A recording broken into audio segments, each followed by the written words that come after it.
தெய்வத்துடைய பரிசுத்த நாமங்களுக்கு துதிகன மகிமை எப்பொழுதும் உண்டாவதாக. அப்போஸ்தலர் 10ஆம் அதிகாரத்திலே கொர்நேலியுவை குறித்து பார்த்து கொண்டு வருகிறோம். நேற்றைய தினத்திலே அங்கே பேதுரு அங்கே அவருடைய வீட்டைக்குள்ளே பிரவேசிக்கிறாரு. பிரவேசிக்கும் போது அந்த கொர்நேலியு தன்னுடைய குடும்பத்தோடும் உறவுகளோடும் தன்னுடைய நண்பர்களோடும் தெய்வத்துடைய வார்த்தையை பேதுருவினிடத்திலிருந்து கேட்கும்படியாக அங்கே காத்திருக்கிறாரு. அது மட்டுமல்ல, அங்க பேதுரு வரும்போது 25வது வசனம், பேதுரு உள்ளே பிரவேசிக்கிற போது கொர்நேலியு அவனுக்கு எதிர்கொண்டு போய் அவனுடைய பாதத்துல விழுந்து பணிந்து கொண்டான். பேதுரு அவனை தூக்கி எடுத்து, எழுந்திரும், நானும் ஒரு மனுஷன்தான் என்றான்.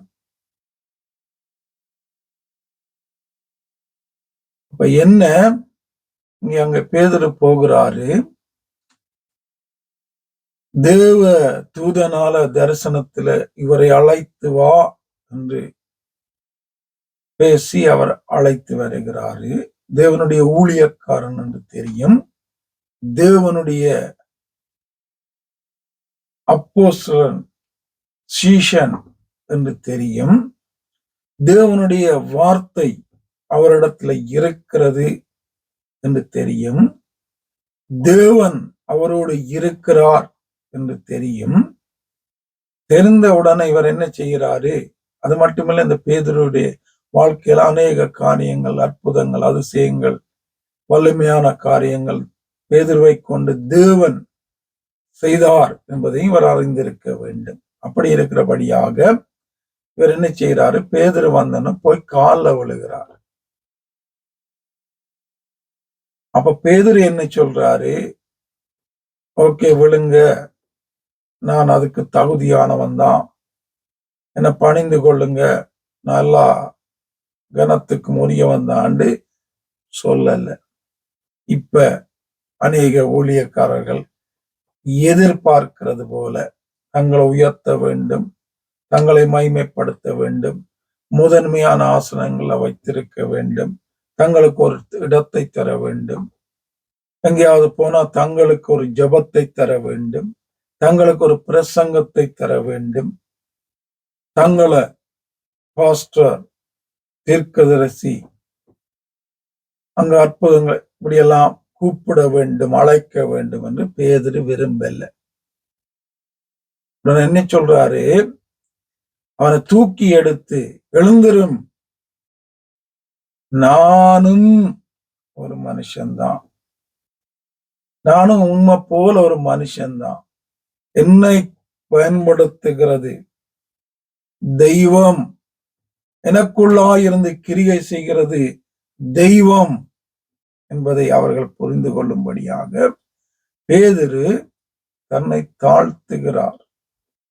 தன்னை சரியாக புரிந்து கொண்டார். அவர் தான் அல்ல, தன்னுடைய வல்லமை அல்ல, தன்னுடைய காரியங்கள் அல்ல, சாதாரணமாய் மீன் பிடித்துக் கொண்டிருந்த என்னை எடுத்து எனக்குள் வாழ்ந்து வாசம் பண்ணி என்னை நடத்துகிறது, எனக்குள்ளே காரியங்களை என்னை கொண்டு செய்கிறது தெய்வம், தெய்வத்துடைய வார்த்தை, ஆவியானவர் என்பதை அவர் அறிந்திருந்தார். தான் ஒன்றுமில்லை என்பதை அவர் சரியாக புரிந்திருந்தார். இத புரியாதவன் தான் இந்த நாள்ல தன்னை உயர்த்துகிறதும் தன்னை மகிமைப்படுத்துகிறவரும் தனக்கு உள்ள பெரிய பெரிய காரியங்களை, பேர்களை, புகழ்களை, பட்டங்களை போடுவதும் செய்கிறது. இவங்க எல்லாம் யார் என்று சொன்னா, இந்த தெய்வத்தையும் சரியாவும் புரிஞ்சு கொள்ளல, தன்னையும் சரியா புரிஞ்சு கொள்ளல. தான் ஆறு, தான் எப்படி இருந்த, எவ்வளவு குப்பையா இருந்த, எவ்வளவு கேவலமா இருந்த, எவ்வளவு மோசமா இருந்தா, தான் யாரு, சாதாரண ஒரு மனுஷன் என்பதை இவன் புரிஞ்சு கொள்ளல. பேதுரு நன்றாக புரிந்து கொண்டார் என்று அவர் கற்றுக்கொண்டார் தேவ சமூகத்துல, தேவனிடத்துல. அதனால தன்னை எப்பையும் மற்றவர்கள் உயர்த்தாதபடி தேவனுக்கு போகிற அந்த கன மகிமை தனக்கு வந்து விடாதபடி பேதுருவும் அப்போஸ்தலர்களும் எப்பொழுதும் இங்கே கவனமாய் இருப்பதை நாங்கள் பார்க்கிறோம். நானும் நீங்களும் நான் யாருன்னு எனக்கு தெரியும். என்னுடைய பலவீனங்கள் எனக்கு தெரியும். நான் எப்படிப்பட்டவன் எனக்கு தெரியும். நான் அப்படி இருந்தவன் என்று எனக்கு தெரியும். நான் அப்படி இருப்பதற்கு, நான் அப்படி பேசுவதற்கு, தேவனுடைய வார்த்தை ஊழியங்களை காரியங்களை செய்வதற்கு காரணம் யார் என்றும் எனக்கு தெரியும். என்னை பயன்படுத்துகிறவர் யார் என்றும் எனக்கு தெரியும். அப்படி எண்களை நாங்க சரியாக புரிந்து கொள்ள எனக்கு உங்களுக்கும் ஆவியானவர் உதவி செய்து வழி நடத்துவாராக. ஆமென்.